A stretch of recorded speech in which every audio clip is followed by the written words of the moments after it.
and then we will get to those. We'll answer those for you. Any questions you have about scaling your video business, anything you have there, drop them down below. I'm looking over here at Instagram as well. If you're on Instagram, drop a comment down below. We'll answer them there as well. But Evan, tell us a little bit about what you've been working on. What kind of shoots have you been on? Dude, I've been on a lot, actually. You know, I have a multitude of different clients. You know, some people don't want to pay for the monthly recurring stuff. You know, they kind of want to build those relationships and whatever. I have one client, a new client that is a gymnastics facility, but they have a dance side too, and they want 2 brand films done. So I shoot that next Monday. So I'll be out of the office next Monday. I already told everybody on Slack though, so they already know. But knocking down deals in the office over here, dude. But no, I got a lot of stuff going on. I mean, I've got, you know, my regular recurring short form people. I've got kind of a new hybrid offer thing that I'm unveiling and kind of rolling out for particular kinds of people when I can tell that, you know, maybe they don't have the particular budget to have something done for them. I have kind of like a hybrid thing that I have going on for them as well. So trying a couple of new things and just trying to keep the ball rolling. Absolutely, man. What are some things you're seeing? Like, I want to kind of keep a topic for this live, but like, I mean, what are some things that you're seeing like most people struggle with when they're just growing their video business? Like, what are some of those specific things that you're seeing on your end? Not making enough of their own content and expecting somebody else to buy it from them. Oh, that's a hot topic. Talk about that a little bit. Yeah. So, I mean, you know me too, that, you know, for the past, I think I was looking back at my calendar and everything for like the past about 2.5 or so years. I think I've missed a handful of days where I didn't have a post go out, something, right? Yeah. Because it's not necessarily all about like, you have to come out with these big bangers of pieces of content. Like that can be part of your strategy, but sometimes it's just literally, like I've said before, it's just putting this on a feed somewhere so that your audience or the audience that you're trying to build has the potential of seeing you every day. Yeah. Right? The more and more that they don't see you, the more and more that you leave their brain and you're not staying top of mind. And honestly, you can become your own best portfolio by doing it for yourself to be able to sell it to somebody else. That's for like new beginners, right? Like if you've been a freelancer for a long time and you're transitioning into like really trying to grow your video business, like be your own case study. Like, how do you expect other people to buy from you if you're not doing it for yourself, right? Yeah. And you know, it's just about finding the right cadence and the right amount. Like it's a perfect like trifecta of like time, inputs, and energy. Yeah. Right. And just figuring out what that equation is for you, because it's different for everybody. Like some people are super good and super fast at like editing and getting things up, so they, you know, can save some time there. Some people are not as fast there, but they can set up a shoot and pump out filming the content like really fast. So there's like give and take everywhere, right? So it's just finding that equation that works for you and then repeating it as many times as possible. Yeah, 100%. What are some mistakes people make with their own profiles, like when it comes to video production companies and video agencies? What do they do wrong? So I'll take like Instagram, for example, not having a bio optimized for what you want to do, telling people too many things that you do, being not clear. One thing that you can help with. Sorry, my dog over there is talking to the world out there. It's probably a squirrel. Okay, this is a live. Who cares? Yeah. But yeah, no, I mean, just not having too much going on. Also, too, like Facebook bios are a little bit different. Like on your like professional business page, they're a little bit different. You can have more links and stuff over there. I think it's really just about you have to take it on a platform by platform basis. So like Instagram and TikTok are kind of the same in the terms of like amount of real estate that you have and kind of how they operate. Whereas, you know, YouTube and Facebook might work a little bit more the same, where you kind of have at the top of your, you know, your YouTube page or your Facebook. Like you're profile. putting, I help this type of market. Yeah, exactly. Like being very clear on whom it is that you are trying to talk to and not giving them too many options on how they can get more information. Right.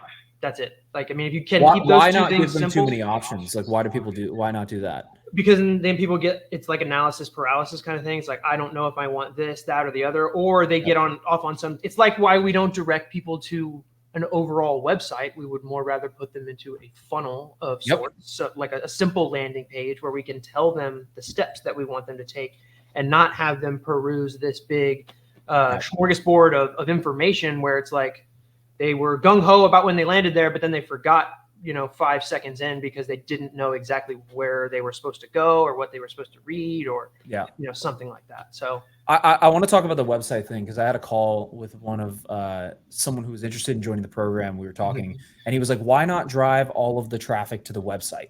Do you want to talk about that a little bit, Evan? Yeah, I mean, it's like a heated topic for all of us. We're like, don't do that. Man, I mean, so again, it's just so you don't. It's so you can keep the horse blinders on.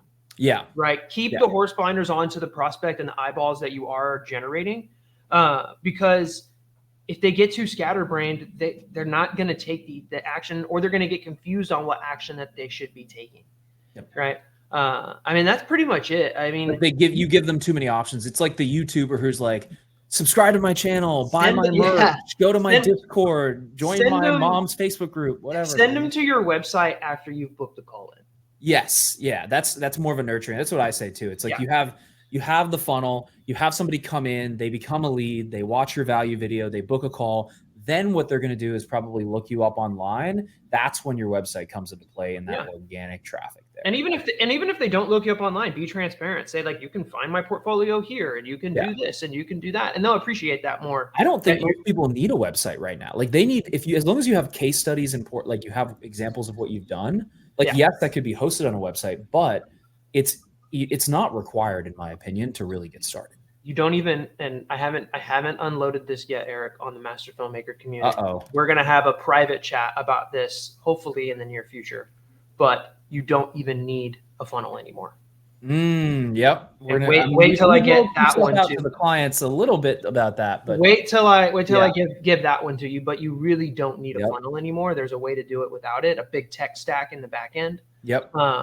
And that one's coming soon for. If you're a Master Filmmaker coaching program member, Evan's got some. I've been dropping little nuggets about it recently to a few people. I'm trying not to like get people off topic of what they should be focused on when they come in, but for those that have been in for a while or might be running into those brick walls where it's like it doesn't feel like certain things are working and you just can't really work it out. There's other avenues that I'm coming into that I think they're definitely advantageous for many people, especially if like all that tech stuff, the CRMs and all of those things are really confusing for you.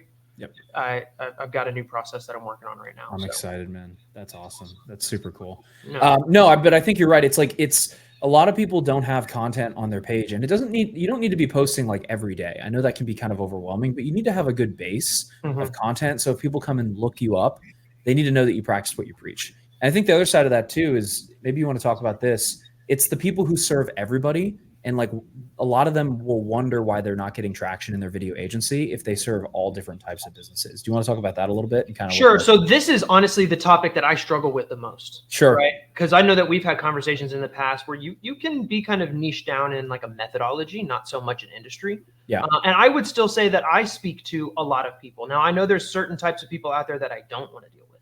Yeah. Right. Like, so I cut the cord a little bit on some. You're more specific. Yeah. Yeah. But I still think that like the thing that I'm building out right now, I think it works for just about anybody. But you've niched down in the method as for sure. Market. For sure. Yeah. Like you still have to have like a clear and concise framework of what your offer is. Yeah. So that you know that it can be, because if you can test it across different niches and verticals, it's that much more valuable than it is just saying like it only works for roofers or it only works for, whatever. Right. But I've seen it even in my own, my own community that I'm in and other things that like there's people in my area that I have no idea who they are. And I know they're getting the same information that I'm getting from somewhere else because they're running the same thing. Right. Yep. So it's like, I know that it works for realtors. It works for everybody. It's about putting in the bit of work that a lot of people don't want to do.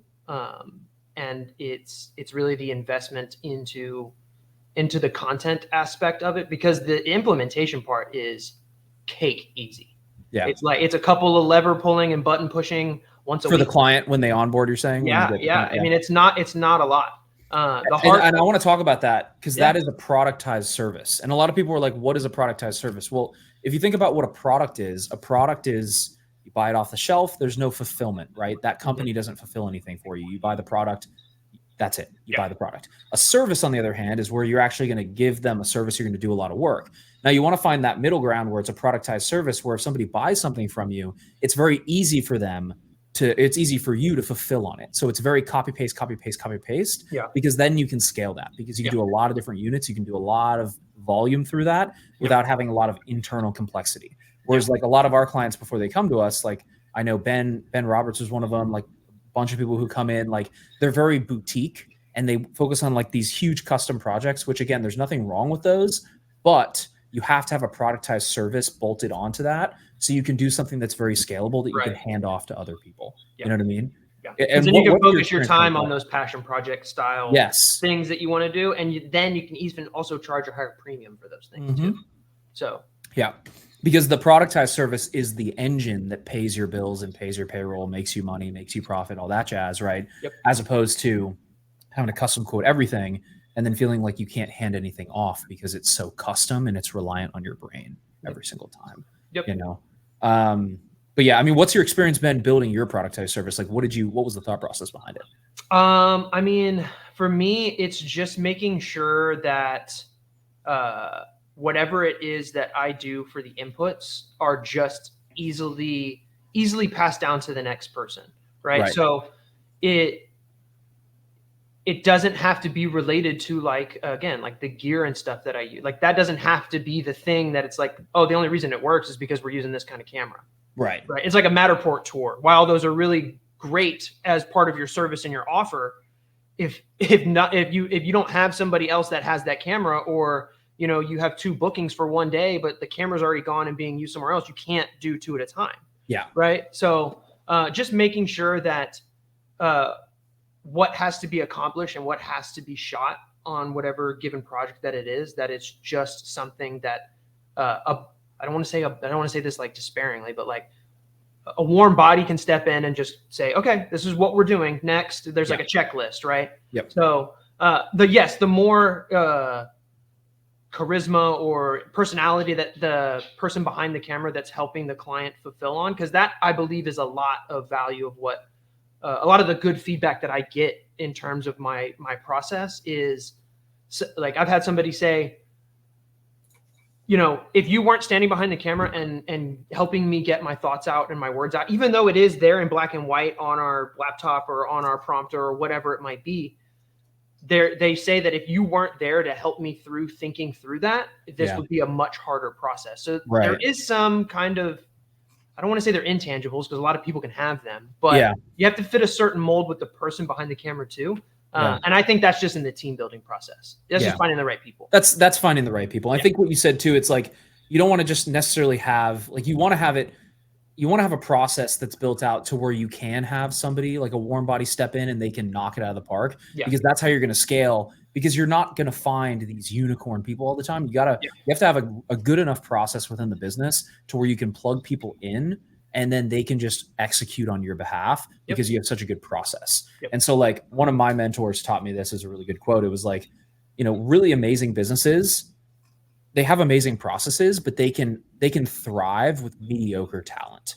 And it's really interesting because it's like the mediocre talent is interesting because you're not always going to find these amazing people all the time. You need to build the business in a way to where someone can step in who has a base level of understanding, and then you can kind of train them up to where you need them to be. But you can't, your business can't be reliant on like unicorn people. Otherwise you're never going to be able to scale because you can't find more people to do those jobs. You know what I mean?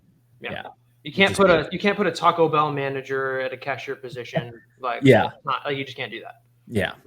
Exactly. 100%. Ethan, what are you running into on your end? Like, I know we had some sales call reviews this week with the clients.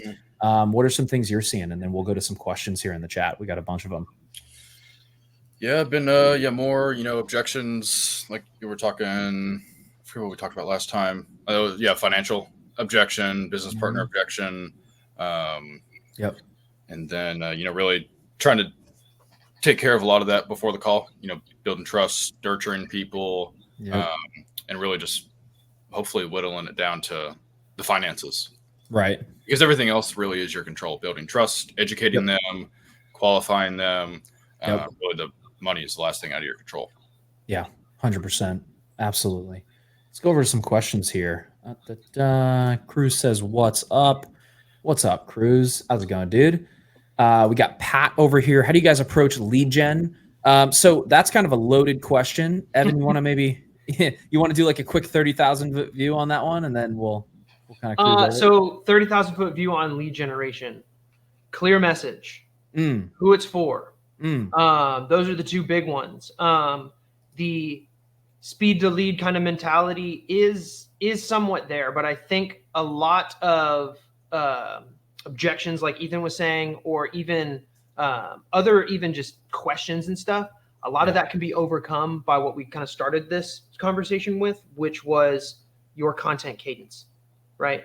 A lot of things can be answered. A lot of nurture can happen through just making content about your business, your offer, your service, whatever it is, but coming from a frame of giving, not so much like a me frame.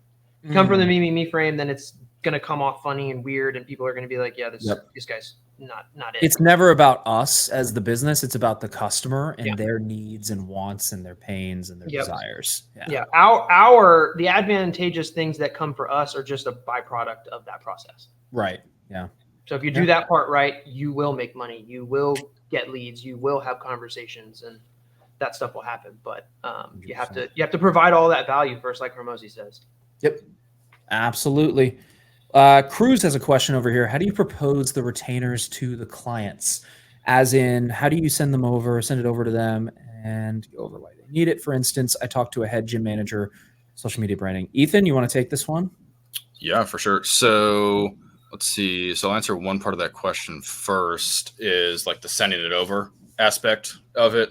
That's one big no-no that I have, is never, email, prices, deliverables, packages, because it puts you at a disadvantage. There's no value without any context. Right. Ask any questions. They could just look at the email and never respond to you. You can't handle any objections. Well, you could over email, but that's also something I don't recommend doing. So what do you recommend instead of sending that? What do you typically do? I would propose, hopping on a call, as far, hey, I came up with a game plan and a strategy for you guys based on our previous conversation. Do you have some time maybe later this week to sit down and run through that with me? No, I want you to send it over email. What do you do then? Well, then I would just say, hey, well, I've got a couple different ideas that I'd look to, like to run by you. And I also want to be available to answer any questions that you or the team may have. Boom. I love it. Yeah. Evan, have you ever done that? Sending proposals? I've done it. I did it before I joined Master Filmmaker. Yeah. That's okay. That's an acceptable answer. Yeah. I used to do it like that. I mean, even now so let me take that back. I have done it before, but it's from a frame of like, I don't need this work. Right. If they really want it and they really want to work with me, if I'm sending it over email, it's my Ferrari offer. Like it's having an offer that is literally priced so high that you're just trying to share them. And it's one of those things where it's like, if the payment link comes through or whatever, it's like, okay, boom. That means I did everything else before, i.e. the content cadence, all of the other nurture. I did all of that 1,000% the right way. And that did what it was supposed to do. But that's the only time that I send stuff over email. For sure. He said he has a follow-up part to that, and he has to get it approved by the owner. Now I have to send an email to the proposal / proposal to the owner. I love this one. Ethan, I'm going to give this one to you. Cool. Yeah. What should have he done before he hopped? Should have made sure that the owner was on the call as well. But I would just propose a call with who was it that she spoke to? I think it was the head gym manager and gym manager. Yeah, the head gym manager was the one he spoke to, and then he has the owner now. Gotcha. Yeah, so I would propose a call with the two of them and say, hey, I'd love to chat with you and the owner. Also, just get his thoughts on some of the topics and issues that we talked about together on our last call. Get their perspective, and be able to fill both of you guys in on the strategy. Owner is never around. Okay, so if the owner is never around, number one, I would ask you, Cruz, have you actually asked? Have you asked them if the owner can hop on? Because a lot of times, if you dictate saying, "Hey, Like typically we take calls with the owner and any other people who are involved in this project so I can understand everybody's perspective. If that's the groundwork you lay out, a lot of times they'll fall into that. But if you don't lay that groundwork, they're going to take advantage of you and say, no, he's not around. Evan, you're going to say something? Well, I was going to say a second part to that. And obviously this can't go for everybody, but if they're not willing to follow your systems and your processes, that's a red flag, and they're going to be a terrible client to work with. Yeah. So, that's how I look at it. Yeah. You said, I work out at the gym. Yeah, for sure. I would definitely, before you ever go over price, I would never email the proposal to the actual person, because what's going to happen is they're going to, like, that person's just going to send it to the owner. They're not going to have any context for the price. And then they're just gonna be like, oh, this is too expensive. And then they're going to ghost you, is often what happens. Whereas like, if you can be there on the call, going over the price and the process, when they actually have the objection, you can conquer those objections. You have an infinitely higher chance of closing that deal at that point. Let's see. You pretty much explained why we need to. Do I create a pitch deck with Canva, Google spreadsheet? This is another good question. So we don't want to, I can take this one. So like, we don't want to create a pitch deck per se. Typically our process, if you haven't seen our last live, I go through the sales process. I think it's like 2 lives ago, but typically we want to go through discovery. What are the problems? What are the issues they have? And then that second meeting, you're going over how your problem or your service solves the problems that they're actually having at the end of the day.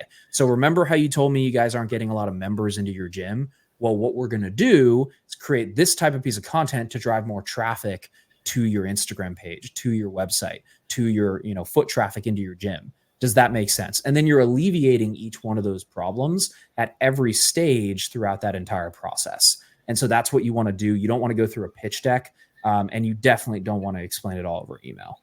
I don't know, Evan or Ethan, if you have any thoughts on that. Well, I was going to say the pitch deck, quote unquote, if that's like your process or whatever, that should be your VSL. Like they should already have watched it. That should be a video they watch prior without price. Don't put price in your VSL, but that should be something you watch before. Yep. Yeah, I love that, dude, because people will go through the same process on every single call. It's like, guys, we sell video. Like, why are we not putting this into a video to have them watch prior to the call? Right. So like, if you don't have the structure for that, like reach out to us. We can help you with that. But like, you really want to make sure you're focusing on having that prior. So then by the time they show up to the call, it's really just like, is this the right fit? Should we work together? And you're not really selling, you're just closing. And there's a big difference there. Yep. Yeah. 100%. I'm going to have to check out the previous live. Absolutely, dude. Check out the previous live. We go through the whole process there. But we don't want you missing out on sales because you're sending emails. Otherwise, Ethan over here is going to come after you and help you close some deals. Yes, sir. Let's see. We got cruise films. We got VSL, brand video. Yeah. So VSL stands for video sales letter. And so what you want to do there, basically, we don't have enough time to go over it in this call, but Evan, maybe you want to give a brief overview of what a VSL is. Yeah. So it's basically just a framework of your unique mechanism and how it is that you help people. So it's your system, your process, the cadence that you go through, almost like that productized service like we were talking about before, and how those components impact the business that you're working with. Yep. 100%. Let's see. We have some other questions here. Let's see. This is dope. Appreciate it. Thank you. Started my company. This is great to watch. I got Landon. I reached out to a friend of mine in Inner Circle, and in my Inner Circle had a catch-up convo with her. In the convo, she gave me some opening by saying she's super busy, so I brought up that maybe I could help. She said her intern needs more clients and said that she's running advertisements but doesn't have room in the budget right now. When it expires, reach out. Yeah, what would you have done differently? Evan, you want to take this one here? If she's saying she doesn't have the budget, what would they do differently? So if somebody says they don't have a budget, I mean, I go into asking questions about what it's like numbers questions for me. It's like, there's always room in somewhere where you can pull strings. And if somebody has a big enough problem that they want solved, they'll figure out how to make it get solved. I know for coaching and mentorships and things like that, it's like, I don't have an extra 15 grand lying around or something, but we figure out how to make that happen. In the understanding that we're going to do everything we can to see the quickest return on that. And then it doesn't, you can pay it over a long period of time, but you have the money already coming back in from it. Yeah. So I just start asking questions around like, get them into results-based thinking as opposed to like, how much is this really going to cost me? Exactly. Yeah. Right. Yeah. Because if we can flood them with revenue coming in, it'll pay for itself, in the long run. Ethan, you're going to go ahead. Yeah. I was gonna say, I would clarify that too. When like she says she doesn't have the budget, like, do you mean that the budget is just totally exhausted, or you think, what you have left of the budget would be better used somewhere else?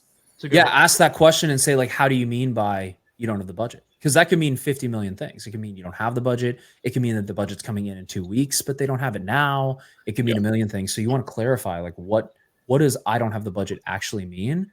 And then number two, like Evan said, it's like, ask them a question. How could you make something like this work? How could you make XYZ work? Like, how could you find the funds so that you can insert whatever their outcome or what they said they wanted is, right? Because if they're having a monthly morale party or whatever, and that costs $1,200 or you know what I mean? Like there's ways. And don't do that. Yeah, figure out where you're spending money that's not really doing anything for you. Yeah, 100%. Absolutely. Evan, I know you got to jump here, so feel free to jump whenever you need to jump. Yep, no problem. Yeah, I'm gonna be out of here. So I will be back next week. Cool. You guys just let me know where you need me, okay? Sweet. All right, thanks guys. Sweet. Yes, sir. You got it. Later. Yeah, Evan is with us every day. Clients get him every day inside the program. So if you need to talk to him, just let us know and we can get you connected. Here we go. How would you counter a client response when they said your work is great, but too expensive, so we'll outsource to cheaper editors? Ooh, that's a good one, dude. I love it. So if somebody says like, hey, your work is great, but it's too expensive, I would ask questions and clarify, right? Let's see, but they requested the raws. We'll get to that one in a sec. Ethan, maybe you want to tackle this one here? Like, what do you do if they say, hey, you're just too expensive? Like, we're going to outsource to other people. We can't do this. So with that, I would, like we've been talking about, clarify, if it's too expensive. What do they mean by that? Right. What do you mean it's too expensive? But then I would also see, if it's, something that you could break it up. Either, I don't know if you're on retainer with them or if it was a one-time package, but you could always, start with, hey, totally understand that. I guess, what can you guys put down towards, X amount of dollars? Right. I can figure out how to, we can figure out together how to break up the rest of it together.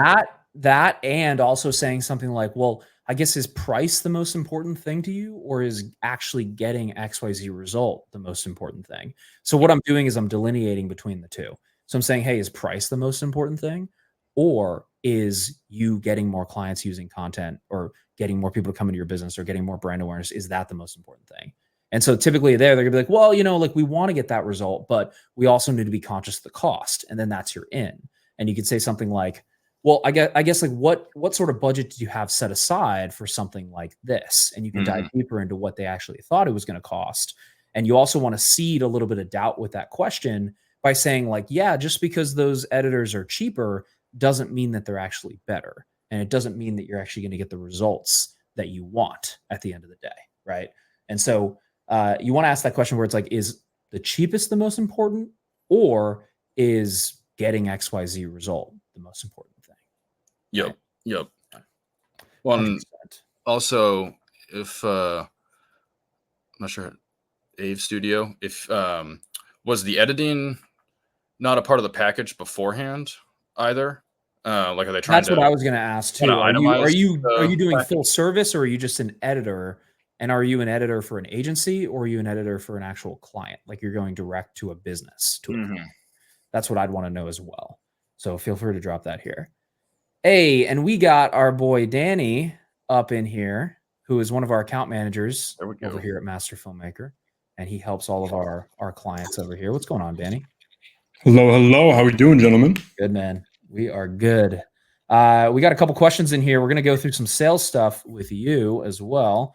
Let's pull this up. You're a full service Yeah, absolutely. So if you're a full service, then Ethan, what was your question on that? Like, are they full service or? Oh yeah, I was going to ask if the editing is becoming an issue now. Was that discussed as a part of the package beforehand, or did they just kind of decide that they maybe don't want to pay the full price and are trying to itemize the package and just take that piece out? Right. Yeah. So, and that kind of comes back to a larger thing here.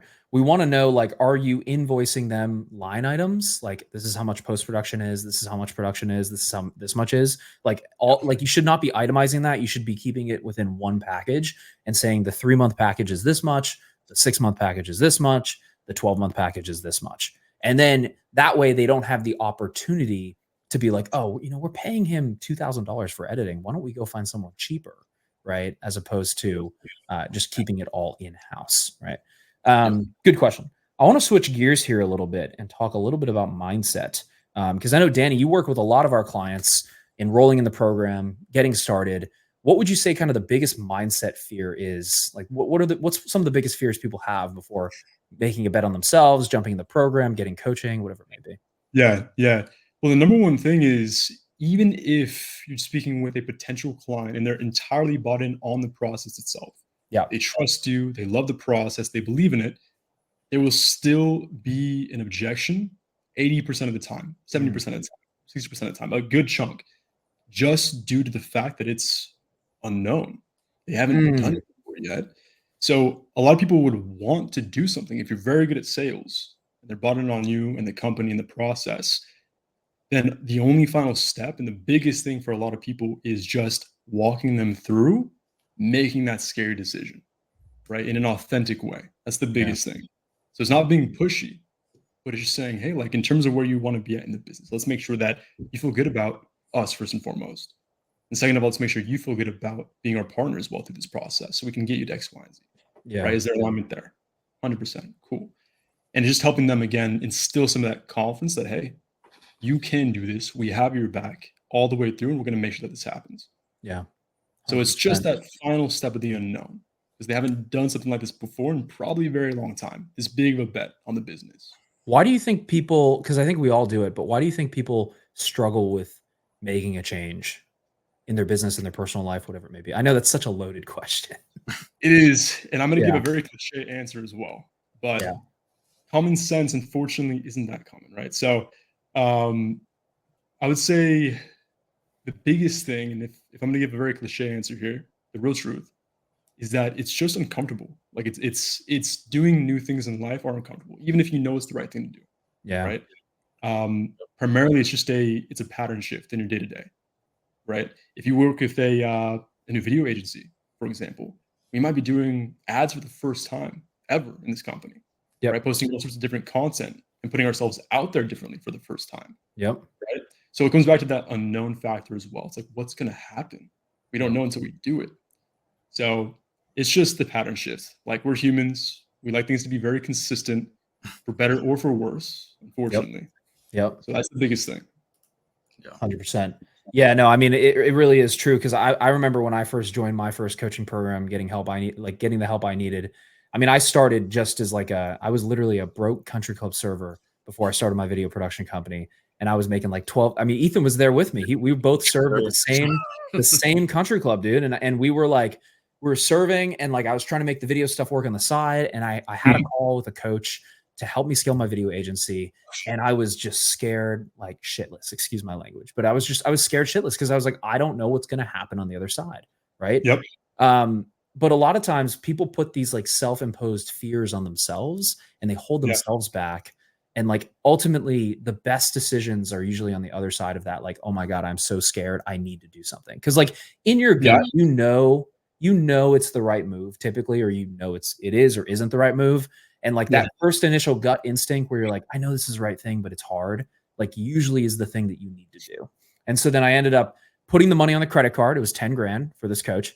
I put the money on a credit card and I got in, and I had the mindset of I was like, I'm going to make my money back from this no matter what. I don't care what happens. I don't care if I get hit by a tornado. I don't care what the hell happens. I'm going to make this work. And I think the mindset, because Ethan helped me because he joined the program as well with me. And it was funny because we look at these things and we look around and some other people in the program weren't getting the best results.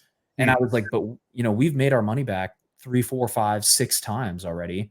And one of the biggest things we found was like, it's not, will this work? It's how can I make this work? Right. Mm-hmm. And that's the big mindset shift a lot of people have to switch over to. What do you see as far as that? Like, do you see a lot of those like flawed mindsets around like, will this work versus how can I make it work? Yeah. And it's just a survival instinct a lot of the time, right? As humans, again, it's like, how do we not put ourselves in a risky position, even if the ROI is very apparent. The thing I was going to say to the fact of being comfortable is there's a little thing, I forget who says it, might be Tony Robbins, but there's 2 devils in life. You know what they are, Eric? The 2 devils. No. What are they? The devil that you know and the devil that you don't know. Right. Now, Eric, on your end, and Ethan, you as well, it sounds like there was a point in time in the past where before you dropped that 10K, you looked into different courses, you had a moment of realization of like, okay, well, what happens if I don't build something for myself? What happens if I don't utilize the time I have on this planet? Build something big. So I'm proud of myself, right? Yep. What does that reality look like? That's the devil that you know. The consequence of inaction, essentially, right? Now, the issue is a lot of people don't know the devil that they are supposed to know. They don't even think about it, right? They just go day to day without making too much changes, without too many ripples in the water. Yeah. So it sounds like you guys had a moment of like, oh, shit. Enough is enough. Yeah. Yeah, the devil that we know isn't too pretty. We'd rather have the devil that we don't know and take a bet on ourselves and see what happens and make it work, like you were saying, Eric, on your end. Yep. 100%. No, I mean, it really is. It's people don't usually make a change until the cost of being where they're at is so painful that they know they need to make a change. And a lot of people would be further in life if they made the shift, made the uncomfortable decisions that are uncomfortable in the short term. Like maybe you give up that vacation, right? Maybe you give up that new car you were going to lease, right? But it's like, are those things ultimately going to help you get your business to where you want it to be? Probably not. Is making the hard decision to work on yourself and invest in yourself, whether you join this program, any other program, doesn't matter. Like, is that what you need to do to see the results you want to see? If the answer is yes, then you need to make that hard decision, even though it's uncomfortable, right? Yeah. Because I mean, you've been with us for almost over 2 years now, right, Danny? I would say just about, yeah, if not more. Yeah. So it's like you've seen people who've had calls with you like 2 years ago who are thinking about enrolling. And then you see people who, wait a while, say, hey, I'm going to figure it out on my own. And then end up coming back and say like, hey, I just wasted a year of my life, trying to figure something out that I didn't know how to do. And I think a lot of times it's like we're paying for the shortcuts. We're not paying for like, information necessarily. We're paying for information that's going to shortcut our success and play on the success of other people, Yeah. 100%. I don't like to harp on it too much with people. In fact, I rarely ever do. But I think we're all familiar with the concept of opportunity cost as well. Yep. And what really sucks as a coach to see people coming back after 12 months or 18 months is knowing that not only them, but their family, their wife, their husband, or their kids could have been in a much better position, significantly different in life, had they took that bet on themselves a year and a half ago. Like that hurts. That sucks to see. But again, we're going to be here when they come back to say, hey, like I need some help, and welcome them with warm arms. You know what I mean? So, I hear you with that. 100%, man. Yeah. I think it's a lot of people don't think about the opportunity cost of what they could be making. It's like you have people who come in here in 30 days and close a 44K deal. Like, are we promising everyone's going to do that? Absolutely not, because we don't know if you're going to put in the work. We don't know, who you are, if you're going to actually do what we tell you to do. But we've had people who do that and are like, dude, I mean, we had Ben who like waited 2 months or a month. I think he was, you were his account manager, right? Yeah. I was thinking of Ben too, man. I'm so proud of that kid. I love Ben. So proud of him. He's awesome. But it's like you have people who wait, and that's okay. But then it's like they come in and then crush it. And it's like, we just needed to give you the right information. You need to be operating off of the right strategy. And I think one of the most frustrating things and scary things in life is like, if you're digging a hole, like you're digging really hard, but you're not digging in the right place. So you could be working really hard in your business, but if you're not growing year over year, month over month, week over week, then you're physically not working on the right thing. Yeah. And the worst thing is what, Eric? Is when you're very inefficient, you can get stressed out.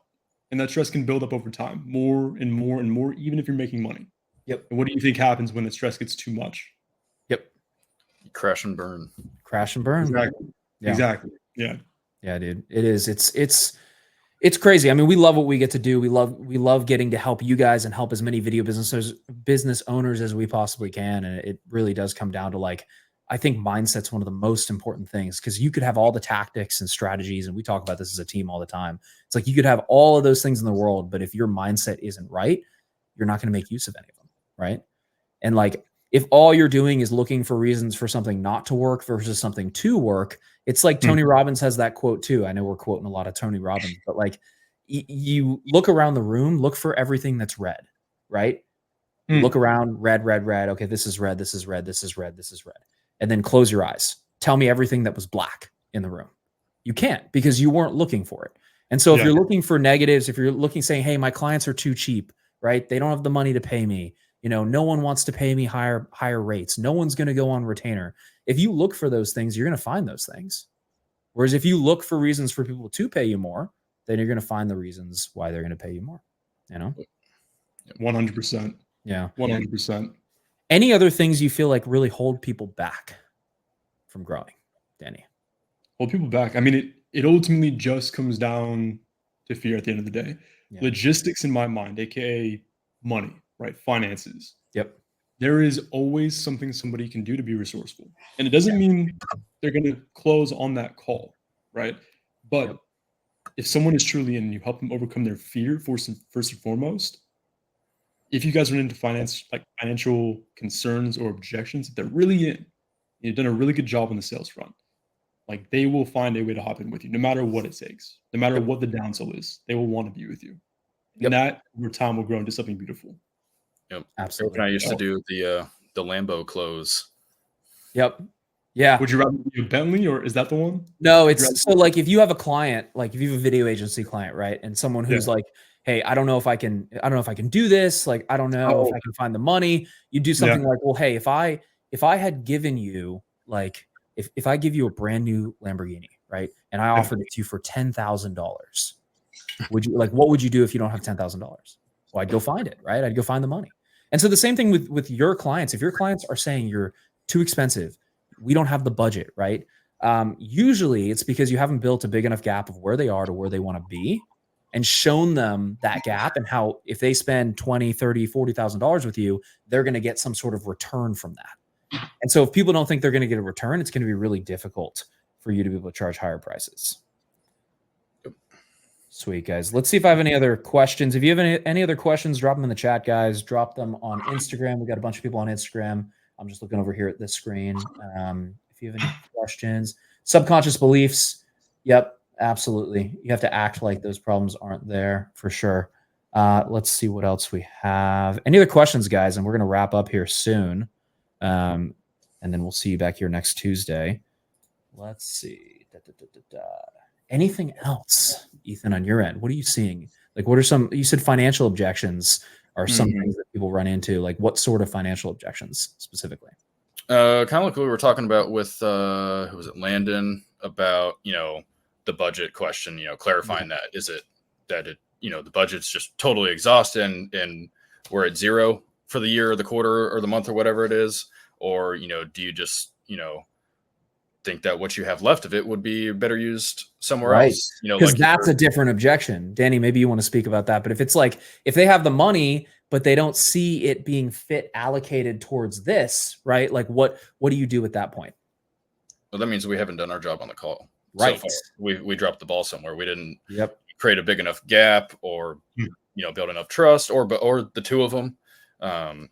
And like when Evan was on, he was talking about, having your content stream, having testimonials, all of that stuff before the call. And then you build the gap on the call. Yeah, 100%. Absolutely. And I think it's really important that you have those assets that, like Danny will talk to you about this too, but it's like, you want them to go through all of the content prior to getting on the phone with you or getting on the Zoom call. Like, you don't want people hopping on a Zoom call with you being like, oh, what do you guys do? Who are you again? Because it's just going to be really difficult, like, to close them or like to get them moving forward. It really, really is. Let's see. Comment over here on Instagram. Sorry for joining late. This is great content. Absolutely, dude. You got it. We're doing these every Tuesday and Thursday. Let's see if I have anything else in the chat here. Let's see.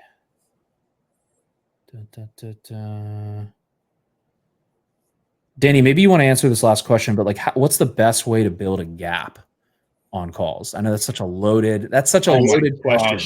Do we have time? Give me a 30,000 foot view. Yeah, we got like 5-10 minutes here. So. Oh man. Okay. Yeah. Well, if it's obviously B2B, like video services, maybe I shouldn't speak to video services. That's more of Ethan's domain. I'm more on the front end over here. But gap can go a couple of ways, right? Gap can be very basic when it comes to revenue, right? So when you identify someone's essentially ideal outcome as a result of having video, for example, or business coaching, revenue-wise, what are we looking to make, right? Per month, per year. Okay, and then I guess relative to that, like how far would you say we are right now? Just so I have an idea, right? Oh, we're $70,000 off a month. Got you. All right. So right there, we have a $70,000 gap, which times 12 is what, Ethan? Quick math. 84,000. Ethan's our calculator over here. Or you said 70,000? That's 840,000. Yeah, $840,000 a year, right? That they're not making right now, that they want to be making, right? That's one simple, super simple gap. But obviously, we want to go a lot deeper than that, which is as a result of your business making more than $750,000. Where does that go to, right? What is the purpose of having that much cash flow? Well, we want this and this and this and this. These are what we call their North Stars. They're real deeper desires. And if they want something, that means that they don't have something. Yep. Right? So that's the real deep gap that we want to be getting in these sales conversations. Uh-oh. I think we lost your mic, Danny. Ethan, you can still hear me? Yeah. No, I got you. Yeah, I got you. I don't know if Danny can reconnect here. We'll see. Nah. Try rechecking that mic. I'm off. Yeah, I got you. Yeah, I got you now. You were saying the gap, like building that gap between those two. Yeah. If audio quality is low, by the way, it's the MacBook mic, not the studio. That's fine. You're good, man. Unfortunately. But all I was saying was that's the deeper gap that we want. Is revenue is one thing. It's an easy one to get, but we want to go obviously a lot deeper. So if they want something, what I was saying was that means that they don't have it. Yep. Exactly. So that's the biggest thing. It's like instead of right now what you want, desires-wise, what do we have in place right now? Right? From what you've seen, like why do you feel like we don't have these things just yet? Just so I can see if I can help out. Right. Building that, here's where you are right now, and here's where you said you want to be. And by them admitting that, there's a gap. Yeah. John says, I didn't even know what a gap meant, but now I'm starting to get the idea. Absolutely. Yeah. That's the biggest thing is you got to build that gap of where they are to where they want to be to ultimately get them to close that gap. And then what are some questions you might ask to get somebody to dive a little bit deeper on something? Like if they said, well, I want to make more money for my family. Where would you go from there? Like if I'm a business owner, I want to make more money. Oh, super. I mean, I used to overthink this in my beginning of this game. Super simple. Just keep it simple. Just how do you mean exactly? Yep. Right. Give me a little bit more clarity on what you mean by that. Right. Or how so? Obviously, depending on where you are in the call, you can ask a lot more heavier hitting questions. Yeah. So if they're like, I mean, I know you guys are selling video services. For us, it's more of a, consulting across multiple fronts, more B2C almost. It's almost B2C. Now with us, it's like, okay, so $25K a month. You said you're a dad of 3, yeah? Yeah. Okay. So if I can ask them like $25K a month, would that like impact the little ones at all? Like the wifey working the 2 jobs you were mentioning as well, or would it not really affect that too much? Just curious. Oh, 100% it would. So again, just like the revenue gap, same thing with this. You can keep it really simple. How do you mean? To get some clarity. Yep. Or if you really want to peel back deep layers, that's where you need to start asking more of the harder hitting questions. And Eric and Ethan, you can give these guys more advice on the specific video service sales questions to ask, of course. Absolutely. Yeah. Absolutely, guys. Well, anything else? We'll wrap up if there's nothing else. Any other questions, guys? I'm checking Instagram here. Got a lot of people joining here. And then we have YouTube. See if there's anybody else here. If there's nothing else, guys, we will wrap up. And we will see you next week. Danny, thanks for jumping on. Ethan, thanks for jumping on. Let's close some more video deals, guys. Let me know if you need anything. And if you need any help from our team, feel free to click the link below. And there should be a link to book a call with us or talk to our team. You might talk with Danny, Hakeem, someone else from our team.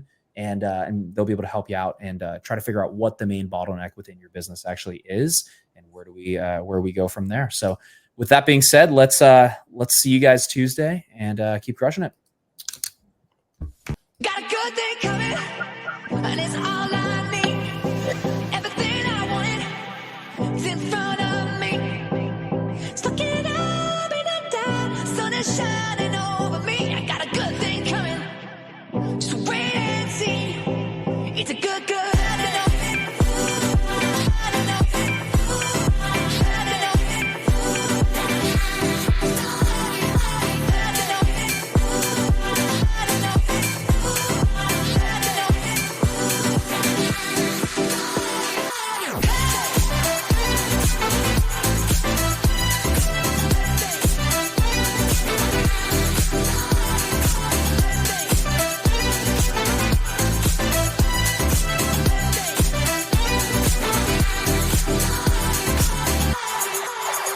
There ain't nothing like this.